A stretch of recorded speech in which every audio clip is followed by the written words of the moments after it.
I froze when Lydia's voice sliced through the air like a blade. "You're going to transfer the house, the car, and all your assets to my name. You don't deserve any of it, Evelyn." She said it calmly, almost bored, as if she were reciting a grocery list. I stared at her across my own living room, the home I'd sacrificed a decade to build.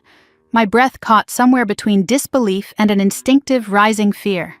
My 30-year-old sister, the girl I once carried on my hip and defended from neighborhood bullies, sat there with her manicured hands folded neatly, waiting for my compliance, like this was the most natural request in the world. "Otherwise," she added, her lips curling into a smile that had nothing to do with warmth, "I'll have no choice but to get a lawyer involved. You know the house was supposed to be mine anyway." It was the way she said it, certain, rehearsed, entitled, that made the temperature in the room drop. For the first time in my life, I wondered if I'd ever truly known her at all. I didn't answer. I couldn't. There was too much happening inside my chest. Shock, betrayal, anger, and underneath all of it, something I didn't want to name. Grief. This was my home, my sanctuary. My proof that financial independence wasn't just a concept, but something tangible, earned, held, protected. Lydia's words weren't just a threat. They were a violation. And something in me understood instantly that nothing about this was spontaneous. I inhaled slowly to steady my voice. "I'll think about it," I said, sounding steadier than I felt. The truth? I wasn't going to think about it. I was going to act. She smirked, as if she'd won something. Then she grabbed her purse and breezed out of my condo, leaving the faint smell of expensive perfume and a trail of destruction behind her. When the door closed, silence rushed in so loud it felt like pressure against my skull. I didn't move for a long moment. I just sat there, hearing my heartbeat in my ears, staring at the door she had walked out through. I knew that if I replayed her words, I'd crumble. So I didn't. I focused instead on the terrible electric clarity running through me. Because beneath all the shock was something sharper, understanding. Understanding that Lydia had shown her hand. Understanding that nothing about this came from love, or even sibling resentment. This was strategy, calculation, a plan years in the making. Only then did I stand. I walked into my home office, shut the door, and leaned both palms against the desk I'd bought with my first promotion bonus. The wood felt cool beneath my skin, grounding me. I whispered to the empty room, "Okay, let's start." The first thing I did was pull every drawer open and lay out the documents I kept tucked away. Mortgage payoff statements, title papers, car ownership documents, savings account confirmations, insurance policies. I'd spent 10 years building these things piece by piece, working job after job, taking on hours no one else wanted, mastering real estate law until the knowledge lived in my bones. No one had gifted me anything. No one had carried me financially, not even for a moment. I picked up the title to my Scottsdale home, the legal proof that it belonged to me and only me. Lydia's voice echoed in my mind. "You don't deserve it." My jaw tightened. I did deserve it. I had earned it. I had bled for it. I started going through each document, not because anything was out of place, but because holding them reminded me that I wasn't powerless, that I wasn't some naive woman who could be bullied by her sister's sudden ambition. I was an attorney, a damn good one, and if Lydia wanted to make this legal, I would make it legal. After securing the documents back into their folders, I turned toward my computer and began changing passwords everywhere. Banking, mortgage portals, credit lines, insurance, even my smart home system. Every login became a longer, more complex passphrase that Lydia could never guess. My fingers moved with a furious, focused rhythm, as if they already knew what was coming. But as I worked, memories pushed their way in. Memories of me and Lydia as children, running through our small New Mexico backyard, laughing until we couldn't breathe. Lydia clinging to my arm when she was scared of thunderstorms. Lydia crying when she scraped her knee, and me being the one to carry her inside. Our mother's voice echoing encouragement to both of us. Her two girls, so different, so inseparable. Inseparable. I closed my eyes for a moment. What happened to us? But I knew the answer. We grew up. And while I built a life brick by brick, Lydia drifted through hers, waiting for someone else to hand her the foundation. A notification flashed on my phone. Incoming call. Lydia. Of course she was already calling. She must have expected me to panic, to beg, to negotiate, to be the older sister who fixed everything. I declined the call. Seconds later, another notification. Voicemail received. I didn't listen to it. I didn't need to. I knew how Lydia operated. She would mask manipulation as sincerity, wrap demands inside guilt, make every boundary I set feel like cruelty. My mother's voice rose in my memory. Wealth isn't just about what you earn, it's about what you protect. She had said that to me once, near the end of her life. She had learned it the hardest way possible after my father left her with nothing but debts and heartbreak. She'd warned me gently but firmly, don't ever let anyone, family, partner, anyone, take from you what you've built. I hadn't expected she meant Lydia, too. The voicemail icon blinked. I let it blink. Instead, I poured myself a glass of water, sat back down at my desk, and took a long breath. My mind was finally sharp enough to see the full picture. Lydia hadn't just suddenly decided she wanted my assets.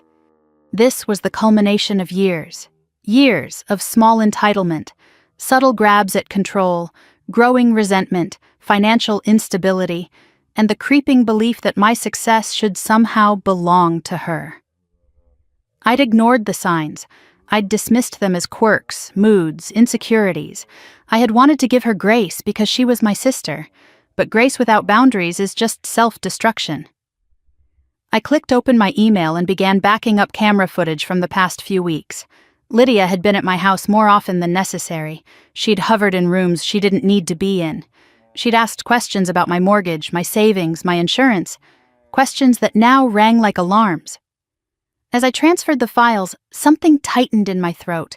I didn't want to be here. I didn't want this role, documenting evidence against my own blood, preparing for a battle I never wanted.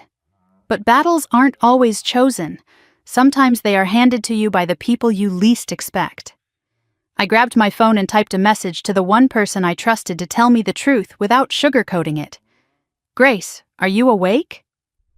3 dots appeared immediately. For you? Always. What happened?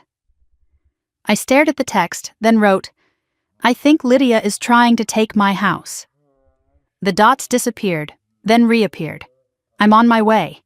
Do not talk to her until I get there. I locked my phone and leaned back, staring at the ceiling. The air in the room felt heavier, as though the walls themselves understood what was coming. There was no going back now. I stood and walked through the house, the place I had furnished with the quiet pride of a woman who had climbed her way up from nothing. The walls I'd painted myself, the floors I'd refinished, the kitchen I'd worked late nights to afford. Every corner held a story, a sacrifice, a victory. And the idea that Lydia believed she had a right to any of it? Something hot and fierce lit inside me. My sister thought she could take the life I had built. She was wrong. I reached for the front door and twisted the deadbolt, locking it with a soft, final click. Then I turned off every light except one in the hall. The house was still, but my heart was steady. I wasn't afraid anymore. Lydia had crossed a line. And now, I was done letting her walk anywhere she pleased in my life. Grace would be here soon. Jonathan would follow after that. I had a long night ahead of me, gathering, preparing, documenting. But for the first time since this nightmare began, I felt something like strength rising inside me. I whispered to the quiet house, to myself, to the memory of my mother. I'm ready. Because tomorrow, everything would begin. Grace arrived 20 minutes after my text, still in her navy scrubs from the hospital, hair pulled into a messy bun she probably hadn't touched since dawn. She didn't bother knocking. She knew the door would be locked. Instead, she called out through the wood, "Evelyn, Open up. It's me." Her voice alone made my shoulders drop a little, not in relief, but in recognition. Grace was the kind of friend who had stood by me through law school breakdowns, career meltdowns, and the long months of caring for my mother near the end. If there was anyone in this world who could help me face what Lydia had become, it was her. When I opened the door, Grace stepped inside, scanned my face, then closed it gently behind her.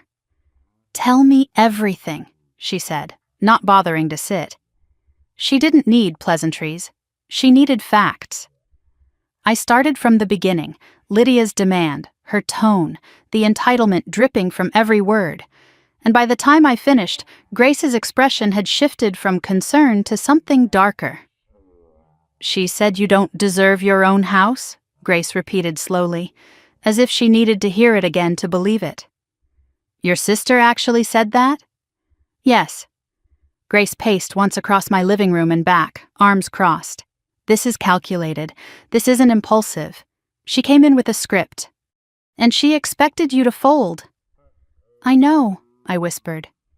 "Good," Grace said sharply, "because you need to see this for what it is. She's not having a moment, she's making a move." I sank down onto the edge of the couch, elbows on my knees, palms pressed together. What I can't figure out is, why now? Why like this? Why escalate from jealousy to whatever this is? Grace sat beside me. "Ev, your sister has always lived like life owes her something, and now she thinks you owe her everything." I inhaled slowly. It was painful, not because Grace was wrong, but because she wasn't. Grace leaned back and glanced around the room as if seeing it through Lydia's eyes. "She walked in here, saw the house you built, the life you carved out of air and grit, and decided she should have it, without lifting a finger." She met my eyes. "She's your sister, yes, but she's also someone who wants your life instead of her own." The words landed like a dull ache beneath my ribs. Before I could respond, Grace lifted my phone from the table. "Show me the voicemail."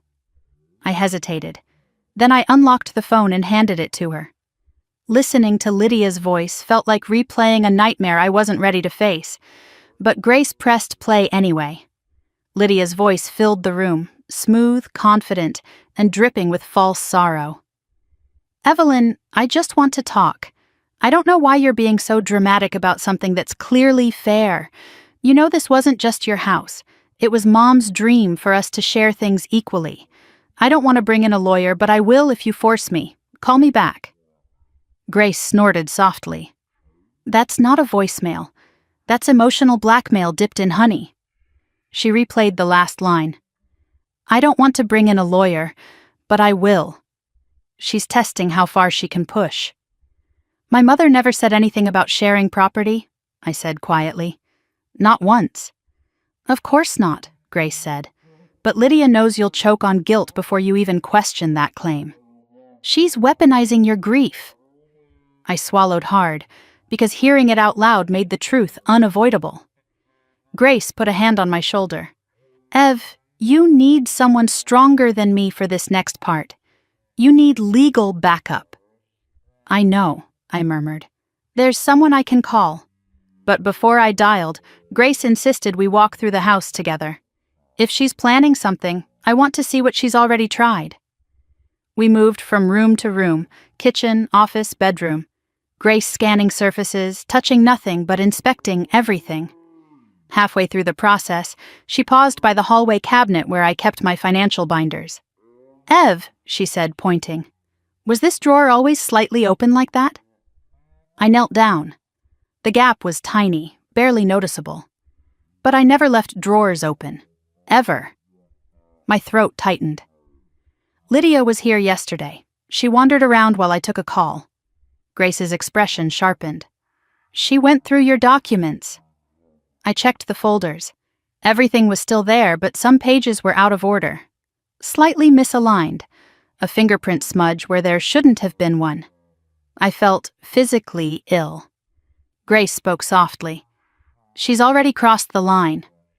I forced myself to breathe, slow, controlled. Then I straightened up. I'm calling Jonathan. Grace nodded. Good. And don't downplay anything. Tell him exactly what she said. I stepped into my office, closed the door, and dialed the number of a man I respected more than almost anyone in the legal field.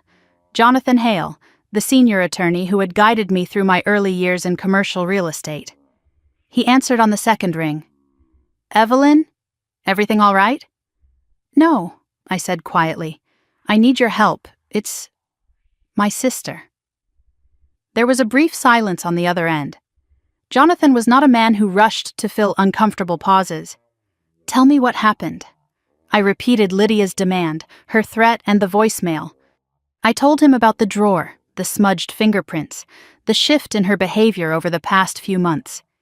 Each detail made his voice grow more serious. When I finished, he exhaled slowly. Evelyn, you are dealing with coercion wrapped in familial guilt. This is not a property dispute.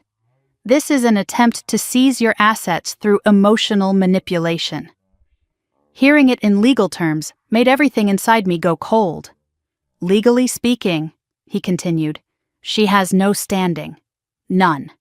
She cannot claim your home, your vehicle, your savings, or any part of your estate without your voluntary consent, which means her only leverage is psychological. And if I don't bend, I asked. Then she will escalate. People like Lydia always escalate. His tone softened. But she cannot win unless you give her access. Change every password, document every interaction. And Evelyn, don't meet with her alone. I let out a shaky breath. I've already changed all my passwords. Good. Now start a written log. Dates, times, threats, unusual behavior. And Evelyn, record your conversations. She may try to twist your words later. I nodded even though he couldn't see me. Thank you. I'll be here. And Evelyn, protect yourself first, family or not. When I hung up, my chest felt tight but steadier, controlled, like the storm had a path now. Grace walked back in. What did he say? That she has no legal claim, and that she'll escalate. Grace nodded grimly. I agree with him. We spent another hour securing everything, locking documents in a fireproof safe, backing up security camera footage, hiding sensitive files in digital vaults. At every new precaution, I could feel Lydia slipping further and further from the person I'd once loved and into the shape of a stranger. Around 10, Grace made me tea and forced me to sit. You need to breathe. I tried, truly, but the air still felt thick. I've been thinking, I said finally. How long has she been planning this? Grace hesitated. Think back. When did she start asking questions about your mortgage? A year ago, I whispered. And when did she start showing up unannounced just to hang out? Around the same time. Grace's eyes softened in something like apology. She's been circling your assets for a year. You just didn't see the pattern. My stomach twisted. Every holiday visit, every sweet smile, every sudden interest in my budget or career. None of it had been affectionate curiosity. It had been reconnaissance. I leaned back, staring at the ceiling. God, I was so blind. You weren't blind, Grace said firmly. You were trusting. She exploited that. The words made my chest ache, because trust wasn't something I gave easily. Not after watching my mother lose everything to a man she trusted too much. But Lydia hadn't been a partner or a lover. She had been my sister, the one person I thought I could never lose. After Grace left, I sat on the couch and scrolled through old photos. Birthdays, Christmas mornings, laughing selfies from our 20s. Lydia's arm always wrapped around mine. Her smile bright, my guard down. The grief hit me so suddenly I had to put the phone down. I whispered into the stillness, "Why would you do this to me?" No answer came. I ended the night by double-checking the locks, the windows, the cameras. I plugged my phone into the charger and placed it next to me, knowing Lydia would text again. Maybe she already had. But I wasn't going to look. Not tonight. Tonight I let myself mourn the sister I had lost, because the one who stood in her place now wasn't family. She was a threat. And tomorrow I would face her with eyes wide open. I didn't sleep that night. I drifted in and out of shallow, uneasy dozing, waking every time the house settled or a car passed outside.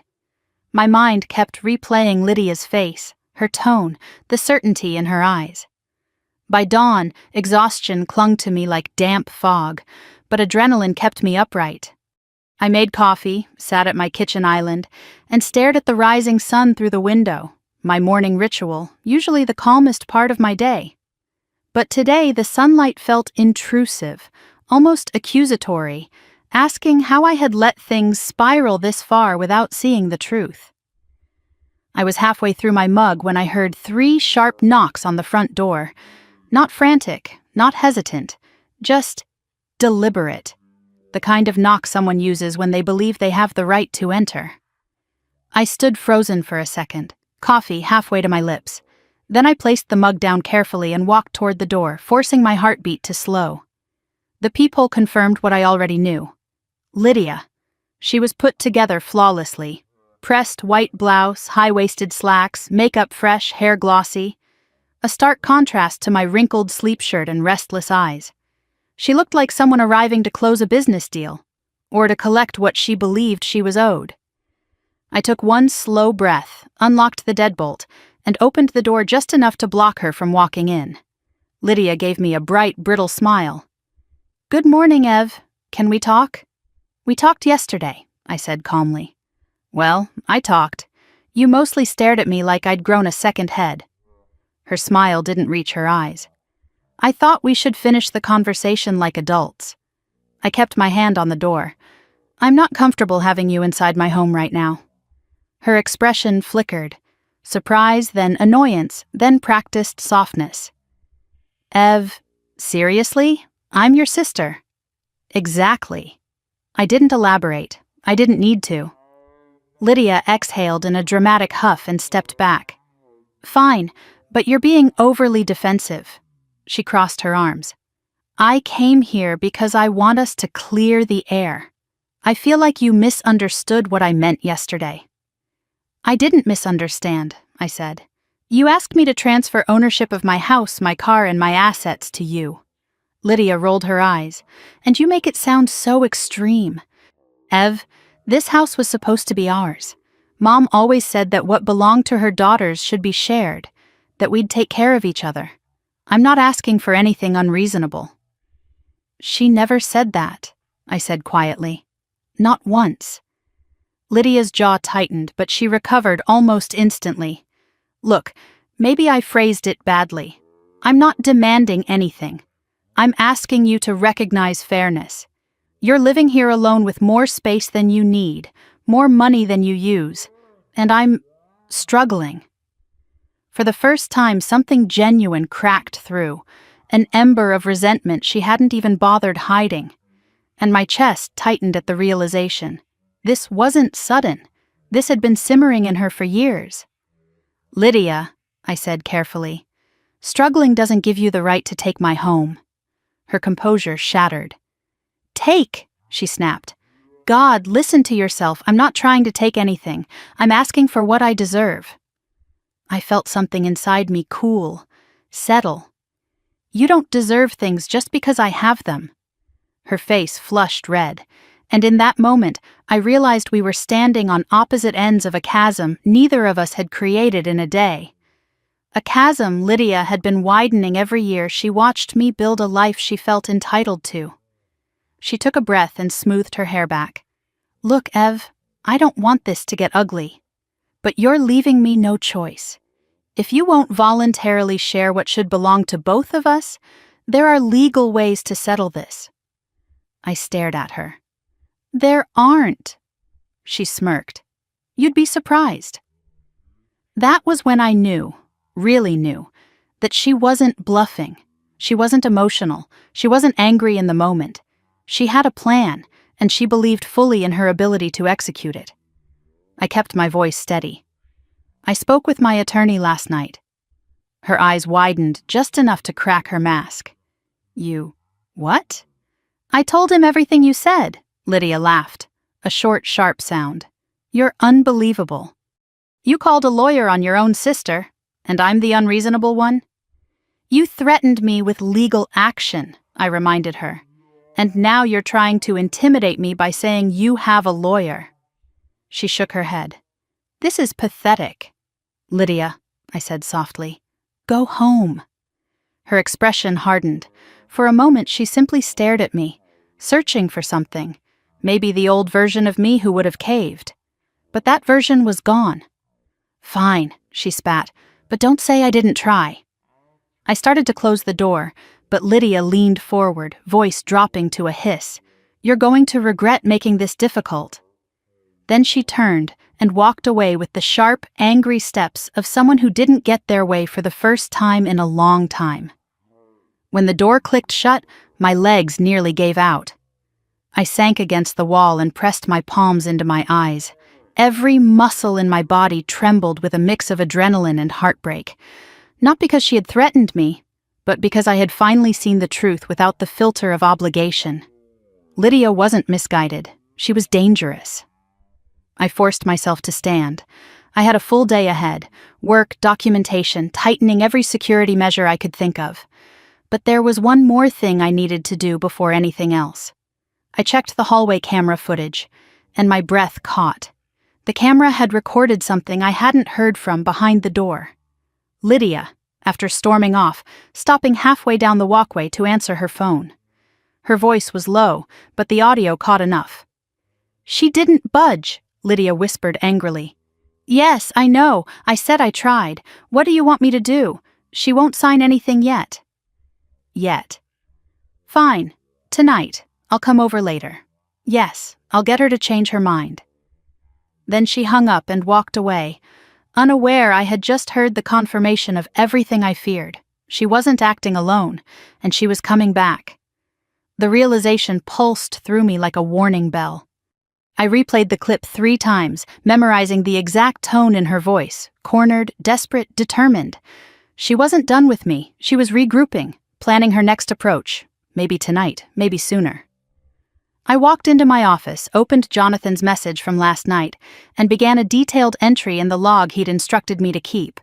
Time, date, what Lydia said, the footage I'd captured, her tone, her threat, the phone call, all of it. With every word I typed, my sadness hardened into something else, something steadier, something that felt like the beginning of a line being drawn. Around noon, I forced myself to go into work. My job required a level of focus that usually carved order out of chaos. But today, even zoning in on legal contracts couldn't quiet my mind. I kept hearing Lydia's voice, "You'll regret making this difficult," and replaying all the years she had leaned on me, begged for help, drifted through life expecting someone else to catch her. I'd caught her so many times, she had grown used to the feeling of being held, but now she had learned how to weaponize it. During my break, Grace called me. Did she show up again? Yes, I said. Grace's silence said everything she didn't want to vocalize. Then she asked the question I had been avoiding. Do you think she'd try to get into your house? I looked out of my office window at the parking lot below. I think she's already thinking about it. Grace didn't argue. She simply said, "Change your locks today." I already scheduled it for tomorrow morning, I told her. Good. And Ev? Yes? She's not thinking like a sister anymore. You need to stop thinking like one too. I closed my eyes because I knew she was right. By the time I finished work and drove home, dusk had settled over the neighborhood. The air felt charged with something I couldn't name. I parked my car, grabbed my briefcase, and walked inside quickly, locking the door behind me. An uneasy stillness clung to the house. I set my things down, turned on the kitchen light, and pulled out leftovers for dinner. But my appetite was gone. Instead, I walked room to room again, checking windows, ensuring everything was exactly as I'd left it. And that was when I saw it. A message slipped halfway under my front door. Not in an envelope, handwritten. Sharp, hurried strokes of Lydia's cursive. Ev, we are not done. Stop ignoring me. I'm coming back tonight. Don't make this harder than it has to be. No signature. Just a scribbled flourish at the bottom that told me everything I needed to know. She was escalating, exactly as Jonathan predicted. I felt something inside me shift, resolve or fear, or maybe both. But whatever it was, it pushed my body into motion before my mind could catch up. I locked every window, closed every curtain, turned on my exterior floodlights. And then, for the first time in my life, I slid a heavy chair under the doorknob like I'd seen people do in movies. It felt dramatic, paranoid even, but my gut insisted. When I finally sat down at the kitchen table, the house humming with tension around me, I realized something with startling clarity. Whatever happened next, whatever tonight brought, I would no longer meet Lydia as her older sister. I would meet her as the woman she was trying to destroy, and I would not lose. I woke before sunrise, jolted upright by a dream so vivid it clung to me like sweat. In the dream, someone was shaking the front door, relentlessly, violently, while a woman's voice hissed my name through the wood. When I opened my eyes, darkness still pressed against the windows, but my heart was racing as if I'd lived the moment in real time. For several seconds I just sat there, listening, waiting for the nightmare to bleed into reality. Nothing. Only the hum of my refrigerator. Still, I couldn't ignore the unease tightening under my ribs. Last night's note from Lydia had curled into my mind and stayed there. I'm coming back tonight. The words had been ringing in my ears long after I locked myself in my bedroom, long after I forced myself to lie down, long after I realized sleep wouldn't come easily. When I finally got out of bed, the house felt too quiet, too expectant. I moved slowly through the rooms, checking every lock again, then ended up in the kitchen with my hands wrapped around a mug of coffee. The caffeine did nothing. My stomach remained knotted, my thoughts too sharp.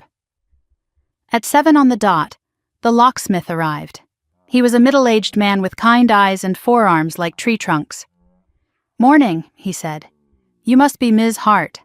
Got a rush order for a full lock replacement." "Yes," I said, stepping aside so he could enter. "All exterior points, and the garage keypad." "Rough week?" he asked lightly. I tried to smile, but it didn't reach my eyes. "You could say that." He nodded once, understanding without prying, and got to work. While he drilled and replaced deadbolts, I stood in the hallway, arms crossed, watching metal shavings scatter on the floor like glitter from a battle.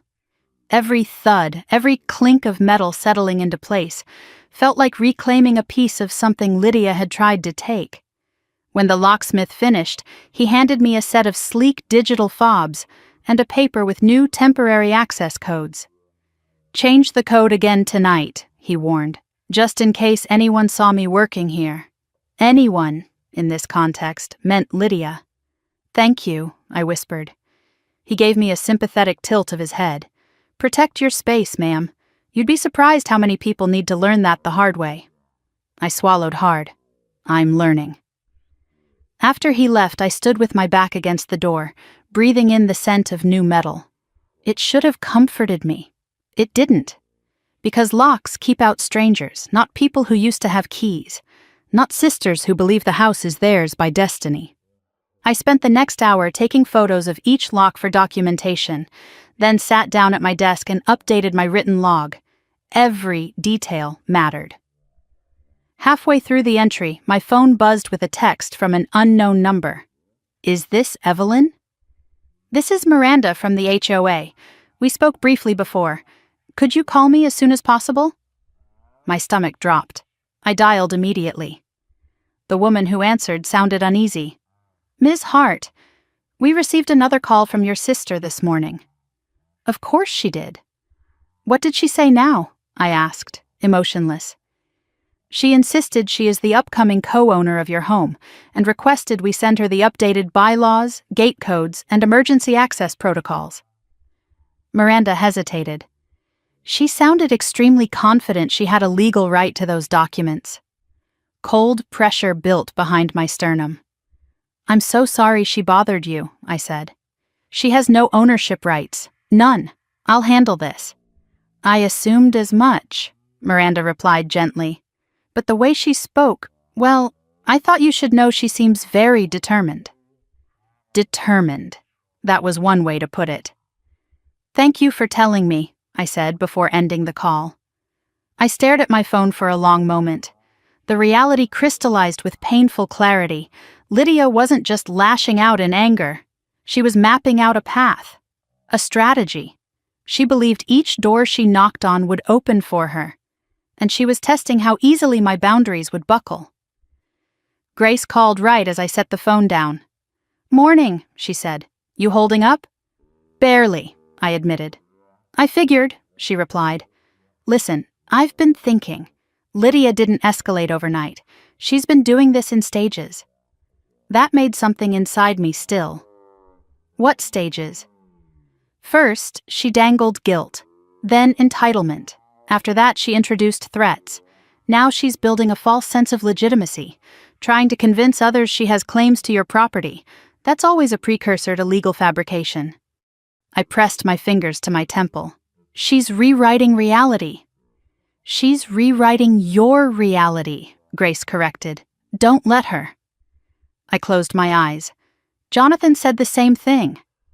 Well, she said dryly, Jonathan's smarter than me, but we're aligned. That's a good sign. For a moment, the heaviness lifted. Then another knock rang out through the house. Sharp, repetitive, urgent. Grace heard it through the phone. Ev? I think she's here, I whispered. Do not open the door. I won't. I walked toward the peephole slowly, each step tightening the coil in my chest. It wasn't Lydia. It was Derek. Tall, smug Derek, wearing a charcoal blazer and holding a sleek leather folder under one arm. He leaned casually against the railing like he had all the time in the world, like he belonged here. My pulse spiked. I pulled the phone from my ear and murmured, It's not Lydia. It's him. Grace's voice sharpened instantly. Ev, don't engage. He's worse. He's manipulative and charming. That combination is lethal. I believed her, but Derek had already seen movement behind the peephole. Evelyn, he called smoothly. Good morning. I know you're there. My jaw clenched. I said nothing. He chuckled like this was all a charming misunderstanding. Look, I'm not here to cause trouble. I just want to clear the air. I didn't move. He tapped the door lightly. I'm holding some documents Lydia and I want to review with you. Nothing hostile, just options. Options. The arrogance made my skin crawl.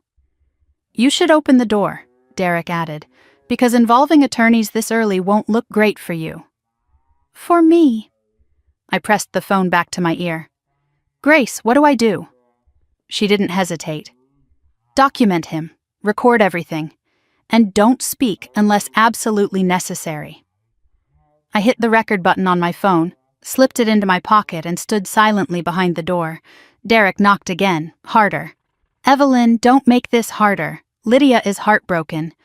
She doesn't want things to get ugly, I whispered under my breath. That's a lie. He continued. We're giving you the chance to settle this privately. No public filings, no embarrassment, just family. Family. I almost laughed. When I didn't open the door, Derek exhaled loudly. Fine, have it your way. Lydia and I will be back with our attorney later. This isn't going away. After a few seconds, I heard retreating footsteps, then silence. But the silence didn't comfort me. It vibrated with threat. I waited a full minute before peeking through the window. Derek was getting into his car, talking animatedly on his phone. Even from a distance, his expression was self-assured. Confident. He believed the outcome was already written. He believed I was the weak link. He believed Lydia's guilt and manipulation would break me down like it always had. He believed wrong. Grace stayed on the line until I calmed enough to speak clearly. When I told her everything Derek said, she whistled softly. He's not just the boyfriend, Ev. He's the architect. I know, I whispered, and Lydia trusts him. She shouldn't, Grace said, but that's her problem. Yours is making sure neither of them gets within a mile of your assets. I nodded, even though she couldn't see me. After we hung up, I sank into a kitchen chair and stared at the leather folder Derek had tried to use as bait.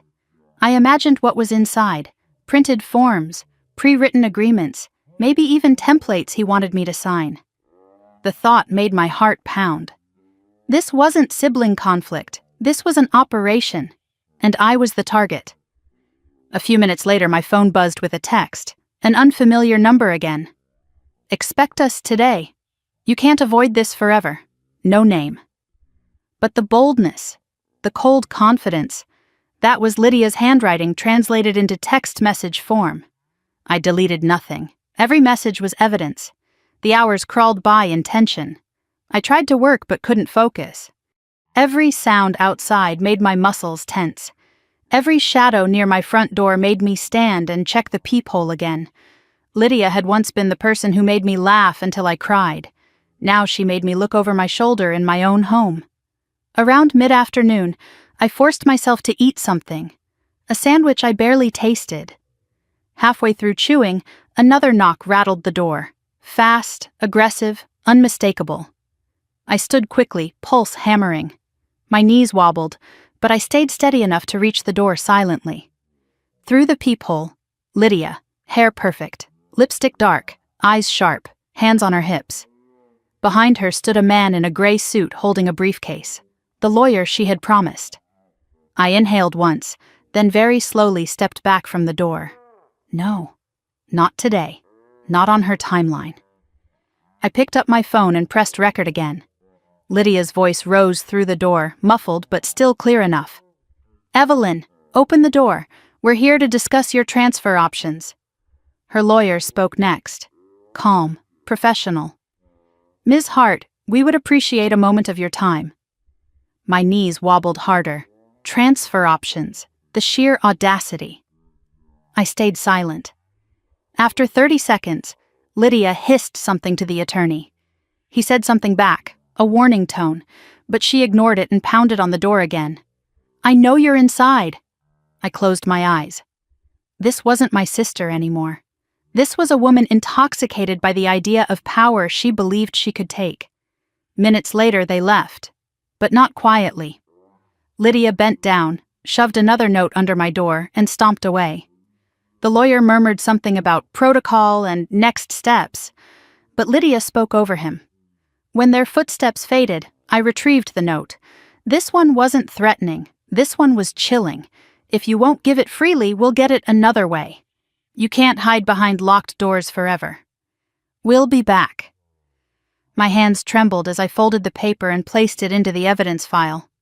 My home was still quiet, but everything had changed, because Lydia wasn't done escalating, and she had no idea I was documenting every second, no idea she was building the very case that would destroy her plan, no idea that the sister she thought she could manipulate had finally become someone else. A woman preparing for war. I spent the rest of the afternoon sitting at my kitchen table, staring at the note Lydia shoved under my door until the ink on the page blurred. I wasn't sure whether it was fear or disbelief tightening in my chest, but whatever it was, it made breathing feel like a deliberate effort. Lydia's handwriting, usually looping, soft, almost girlish, looked jagged this time, rushed, angry. Her message wasn't the plea of a sister. It was the demand of someone who believed she had already won. The house felt too quiet, too aware of my shifting heartbeat. I stood abruptly, needing movement, needing air, and walked the perimeter of each room as though inspecting a crime scene. My life had become a checklist of locks, passwords, cameras, and legal documentation, and all because my little sister decided she deserved everything I'd worked a decade to build. Around 6, my security system pinged with a notification. Someone had accessed the app from an unknown device. My blood ran cold. I changed the password within seconds, hands shaking, then checked my access logs. The intrusion attempt had failed, but the timing wasn't random. Lydia and Derek had been here earlier. They'd seen the cameras, and clearly they were testing my defenses. I grabbed my phone and hit call. Jonathan answered on the first ring. "Evelyn?" "She tried to access my security system," I said, forcing the words through clenched teeth. "Your sister? Or Derek? They were both here. Jonathan went silent, then spoke with the low, controlled tone he used when preparing for litigation. At this point, you need to assume their intentions are not only manipulative but invasive. Do not contact them. Do not respond. Document everything. I am. You're doing well, he continued. But you also need to be prepared. Based on what you've told me, I believe your sister is being coached. Coached how?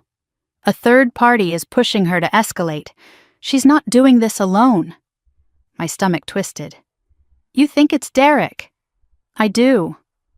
I looked around my house again, the way someone looks at their belongings before a storm hits. Jonathan, she's not the same person anymore. She's someone who stands to gain from harming you financially, he said gently.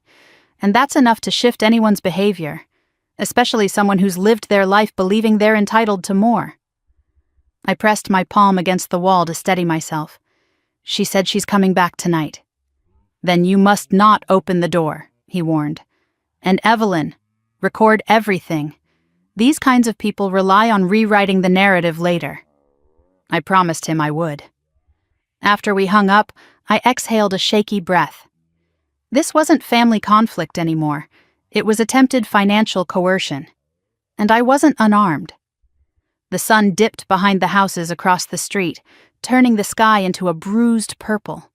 I turned on my exterior lights, slipped my phone into my pocket, and paced until the movement eased the pressure in my chest.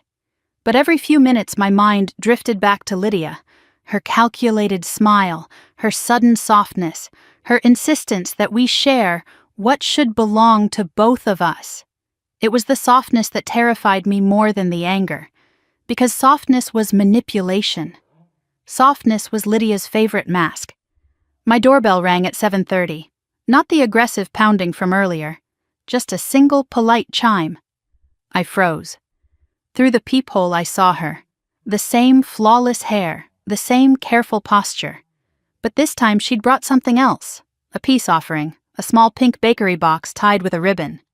Once upon a time, Lydia brought me cupcakes when I cried over final exams or when my first boyfriend dumped me.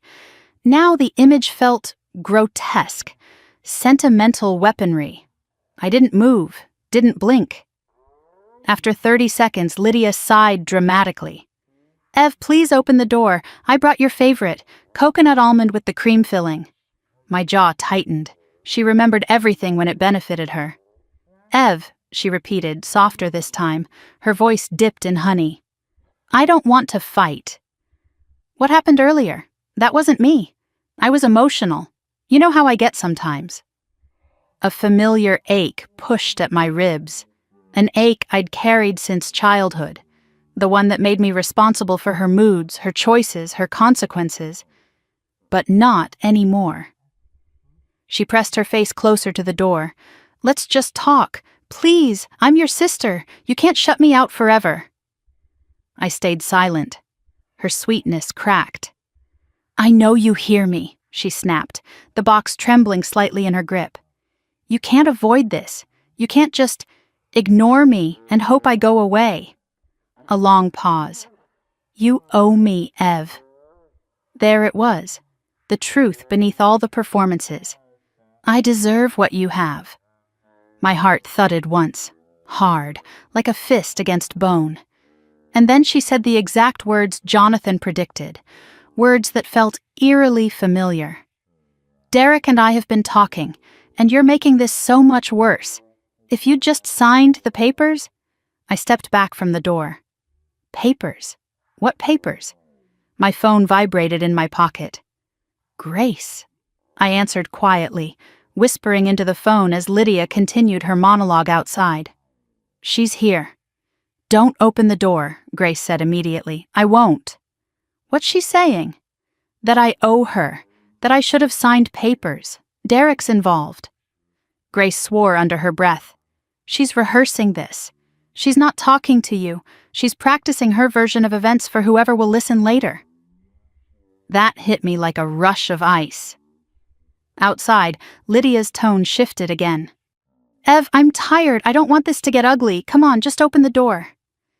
Behind her words, desperation throbbed like a bruise. "I know you're mad," she continued, "but you're also being selfish. You don't get to hoard everything. It's not fair." Not fair. That phrase had haunted childhood arguments, teenage jealousy, adult rivalry. It was Lydia's mantra, her identity, her justification. She stepped back from the door. "Fine," she said. "If you want to act this way, go ahead. But Derek says we have options. And once the lawyer files everything, don't expect me to feel guilty." I closed my eyes, gripping the phone harder. Grace whispered, "This is escalating exactly like emotional extortion cases I've seen. She's not trying to reason with you. She's conditioning you." "I know," I whispered.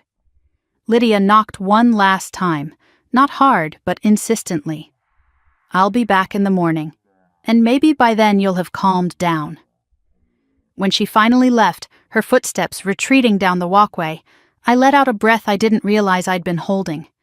My hands were trembling from the adrenaline, but the shaking wasn't just fear. It was anger. Because the sister who was supposed to protect me growing up was now the person I had to protect myself from. And no matter how many cupcakes she held or memories she invoked, the truth was undeniable. Lydia wanted my life, and she wanted it legally. After I hung up with Grace, I sank into the kitchen chair again. The house hummed with the aftershock of her visit. I opened my laptop and placed another entry into my log. Every word she'd said, every shift in tone, every threat masked as concern. When I finished typing, I sat in the quiet, staring at the reflection of my own tired face in the darkened window. That was when I remembered the smart lock log from earlier. I pulled it up again, scrolling through the failed login attempts. 7 attempts? 7. But something else caught my eye. The attempts were made using a 6-digit code I recognized. My old birthday, not the one I used now, the one Lydia always forgot growing up. A chill swept over me. She hadn't guessed the code randomly. She had been trying to get into my house. In the middle of the night. I closed my eyes, my breath shaky but controlled, because now everything was clear. This wasn't a sibling dispute. It was premeditated. It was coordinated. It was invasive. And as terrifying as that was, it also crystallized something strong and sharp inside me. Lydia thought she could push me, corner me, intimidate me into giving her everything. But she had underestimated the one thing she never bothered to understand. I didn't build my life by accident. I built it by surviving. Tonight was the last night I would allow Lydia or Derek, or any version of them, to control the narrative. Because tomorrow, I wouldn't just defend myself. I'd start fighting back. I woke before my alarm, the thin gray light of morning stretching across my ceiling like a warning. I hadn't slept. Not really. Every time I closed my eyes, I heard Lydia's voice outside my door, felt her pounding on the wood, imagined her slipping through the dark with the determination of someone who believed nothing could stop her. But now morning had come, and with it, the promise of clarity, or at least the illusion of it. I sat up slowly, pulling the blanket off my legs, and listened for any sound inside or outside my home. Nothing. The neighborhood was still. The air was heavy. And today, Jonathan had asked me to record everything, every interaction, every word, every movement Lydia made. I intended to obey. By 8, I had showered, dressed, and tied my hair back into a tight ponytail. Not because it mattered what I looked like, but because I needed to feel contained, prepared. My hands shook slightly when I brewed coffee, but that was nothing new these days. Then my phone vibrated with a text. "I'll stop by later. We need to finish our conversation." L, no apology, no explanation, no hesitation. My chest tightened, but I inhaled slowly and exhaled through my nose. She was predictable now. Desperation made people predictable. That was her mistake. I opened a new note on my phone and entered the time, date, message, and the way my stomach clenched at the idea of seeing her again. Jonathan had said emotional context mattered too. "It shows intent," he'd explained last night. It shows coercion. I was preparing for war. At 9, I left for work.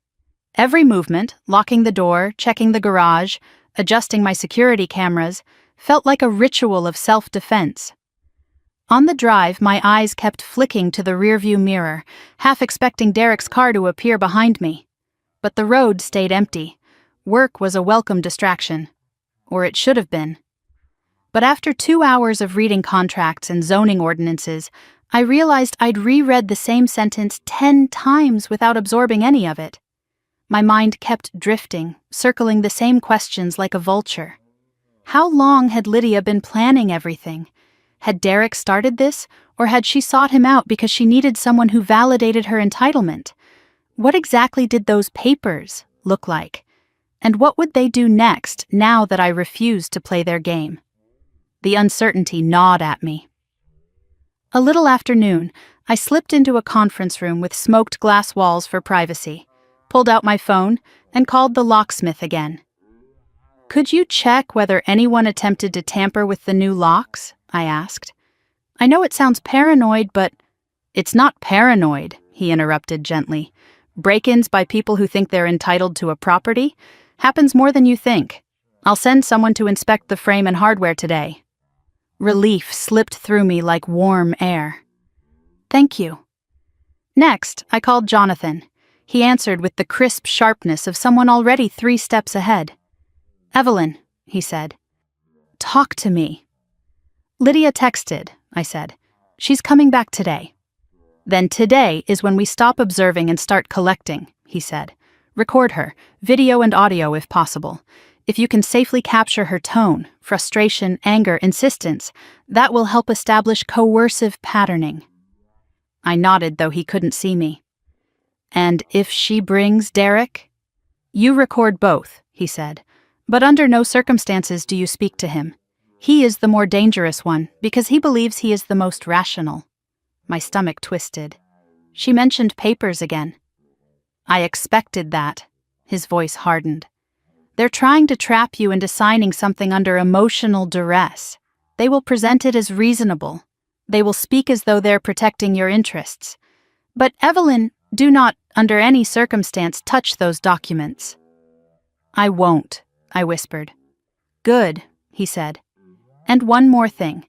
If they escalate today, and I believe they might, do not answer the door. But do watch, do listen, and document." I promised him I would.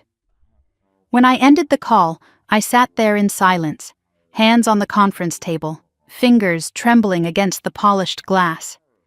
I had never imagined I'd be spending my lunch break planning how to defend myself against my own sister. But there I was, and there was no turning back. I left early that day. By 2:30, I was back home, sitting in my living room with every curtain drawn. The quiet tick of the clock on the wall echoed through the house. I tried to keep myself busy, organizing documents, labeling files, checking the smart lock log. But a knot of dread tightened with every passing moment. Then, at 3:12, my doorbell rang. Not the soft chime from last night. This one blared through the house like an alarm. My heart slammed against my ribs. I grabbed my phone, hit record, and crept toward the peephole. There she was. Lydia stood on my porch wearing a fitted gray blazer and black pants, her hair pinned neatly back. She looked like someone applying for a job she believed was already hers. But her expression, sharp, calculated, told me she wasn't here for negotiation. She was here for acquisition. Behind her stood Derek, arms crossed, jaw tight, a leather folder tucked under his arm like a weapon. They looked like a corporate duo, a hostile takeover. I stayed silent. Lydia knocked again, harder. "Ev, I know you're home." Her voice carried through the door, harder than yesterday but steadier too, practiced. "We need to talk, now." No, we didn't. Derek stepped closer. "Evelyn, this is counterproductive. Let's handle this like civilized adults." I almost laughed. Civilized adults didn't try to steal their sister's house. Lydia tried again. "Ev, open the door and let's settle this privately. You're making this harder." My phone recorded everything. Her tone, her insistence, the rising impatience. After a minute of silence, she let out a forced sigh. "Okay," she said. "If you won't open the door, then we'll just go ahead and review everything out here." I leaned closer to the peephole. She turned to Derek and said loudly, "Show me the forms again." Forms. Papers she planned to trick me into signing. Derek opened the leather folder, flipping through pages with crisp, audible snaps. I couldn't see the documents clearly through the peephole, but I heard enough. "These are the transfer authorizations," he said. "House title, vehicle ownership, asset access documents." My breath stalled. Lydia nodded, as if discussing a wedding seating chart rather than the dismantling of my life. "So, once she signs these, everything moves under my name?" "Yes," Derek confirmed. "We'll position it as financial protection. She'll feel obligated." Obligated. My fingers clenched around my phone. "And if she refuses?" Lydia asked. Derek's smirk was visible even through the blurred fisheye lens. "Then we escalate. Pressure. Threat of legal filing. Maybe even a family mediation notice if we need to rattle her." Rattle me. They planned to rattle me. Lydia exhaled like someone rehearsing a speech. "I can get her to sign. She just needs to hear it framed correctly." "You need to push harder," Derek said. "She's resisting because she thinks she's the only one entitled to the family legacy." Legacy? I nearly choked. We had no inheritance, no shared assets. Our mother died with nothing but a small life insurance policy which Lydia had already spent. "What about the HOA thing?" Lydia asked suddenly. "Did they respond?" "They will," Derek said with confidence. "They always do. Once they think you're a co-owner, it'll be easier." I closed my eyes, bile rising in my throat. They weren't just trying to take my assets. They were building a false reality around them, a scaffolding of lies, repetition, and pressure until they wore me down. Lydia wasn't the mastermind. Derek was. But she was a willing accomplice. Lydia knocked again. "Ev, if you're listening, please understand that this is better handled now, before lawyers get involved, before this becomes messy." It was already messy. It had been messy since the moment she started researching my HOA. When I still didn't answer, Lydia's voice cracked. Not with sorrow, but with annoyance. "I can't believe you're doing this over a house." A house. A house. As if I hadn't poured 10 years of my life into it. As if she hadn't been planning to ambush me with paperwork in my own home. I stepped back from the door, breathing carefully through the tremors. Then Derek said the words that made the room tilt. "We should catch her off guard. Find a moment where she's not being so stubborn." Lydia hummed thoughtfully. "Maybe when she comes home one day. Or if she lets me inside again." My skin crawled. He continued, "People let their guard down eventually. Not this time. Not ever again." Finally, after several more attempts to coax me out, they left. But not before Lydia leaned close to the door and whispered, "You can't hide from your own family." Her voice was poison. When their footsteps finally faded, I let out a shuddering breath and pressed stop on my recording. The silence that followed wasn't relief. It was resolve. They thought they were tightening a trap. But they didn't realize I was building one of my own. Jonathan would get the audio, the video, the full account, every recorded threat, every moment of coercion. They had no idea they had just given me the ammunition I needed. No idea I had finally stopped thinking like the sister they could manipulate. Now I was thinking like a woman preparing to dismantle the people who mistook her kindness for weakness. And I would, piece by piece, word by word, law by law. Tomorrow the tide would turn. And Lydia wasn't ready for the storm she had created. I didn't leave the house for the rest of the evening after Lydia and Derek left my porch. The adrenaline crash hit me like a wave. My hands trembling, my vision swimming briefly as if my body had finally realized I had survived something I wasn't prepared to face. I locked the door, fastened the chain, and stood there with my forehead pressed against the solid wood for 3 full breaths. When I finally stepped back, the house felt different. No longer simply mine, but something I needed to defend. The atmosphere inside was taut, almost electric, as though every light, every shadow carried the memory of voices outside my door. And beneath it all, another realization simmered quietly. This wasn't the end of their push. It was the beginning. I walked straight to my home office, turned on my desk lamp and pulled out my notebook. The log had grown from a few entries to pages filled with dates, quotes, observations, timestamps. Every detail mattered now. Tone, timing, escalation pattern.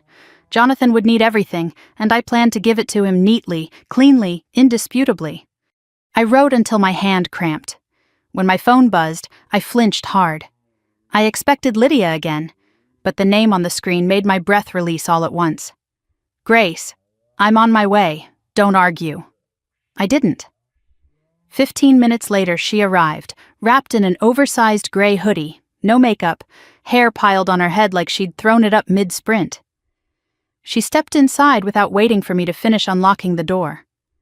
You look like you haven't breathed in 6 hours, she said. Maybe I haven't. I brought dinner, she added, lifting a brown bag as if it were a shield. But you're probably too nauseous to eat, so I also brought wine. She dropped her bag on the kitchen counter and immediately went to check the locks herself. I didn't blame her.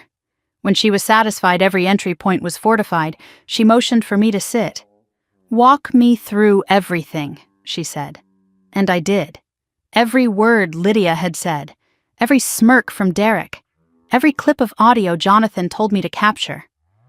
Grace listened without interrupting, but her expression grew tighter with each detail. When I finished, she leaned back in her chair, exhaling slowly. Ev, this is coordinated. It's not just entitlement anymore. It's strategy. I know. You have to get ahead of them. I know. And not just with locks and recordings, she continued. Your sister is rewriting your reality to everyone she talks to. You have to tighten your circle. My circle? I asked. She nodded. Anyone who might believe her. Anyone she could manipulate. Anyone who has access to you or your property. And, God, I hate saying this, anyone she could use to corner you emotionally. The implication settled over me like a shadow. You think she'll go after Mom's friends? Or yours? Grace didn't sugarcoat. She never did. Look, I know this hurts, but people who feel entitled don't limit their tactics to logic. They go after pressure points. Pressure points. Lydia knew all of mine. I walked to the sink and splashed cold water on my face. What am I supposed to do? Send a memo telling everyone in my life that my sister is trying to legally steal my property? No, Grace said. But you can call the ones who matter, the ones who might be confused if she starts twisting the story. You tell them, please direct any questions to my attorney. I cannot discuss family matters right now. And then you stop explaining yourself. Her tone was firm, but her eyes were soft. Ev, stop giving her the benefit of compassion she's not giving you.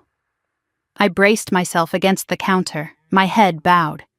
I keep thinking she'll regret this, that she'll realize what she's doing is insane, that she'll remember that you're her sister, Grace finished gently. Ev, she already remembers that. She just doesn't care. The truth hit harder than I expected. I wiped my face with a towel, pressing it to my eyes until the fabric absorbed the sting behind them. I hated crying, especially over Lydia, especially now. When I pulled the towel away, Grace was watching me with that look, the one that meant she was about to say something bold, something she knew I needed but might not want to hear. She expects you to fold, Grace said. You always saved her. You always fixed things. She's depending on the past version of you. She doesn't know this version, I whispered. Grace smiled grimly. Good, don't introduce her. The doorbell suddenly chimed. We both froze. My pulse spiked instantly, dread slamming into me so fast my breath caught. The elegant, soft chime felt sinister despite its gentleness. Grace held up her hand, signaling me to stay back, and crept toward the peephole. She looked for a long moment. Then her shoulders relaxed, slightly. "It's just a delivery guy," she whispered. "Food. Food? I didn't order anything." Grace checked the porch again. "It's a box, medium-sized, no logo." My stomach churned. That's not a good sign. "Could be a neighbor mix-up," she said slowly, but her voice lacked conviction.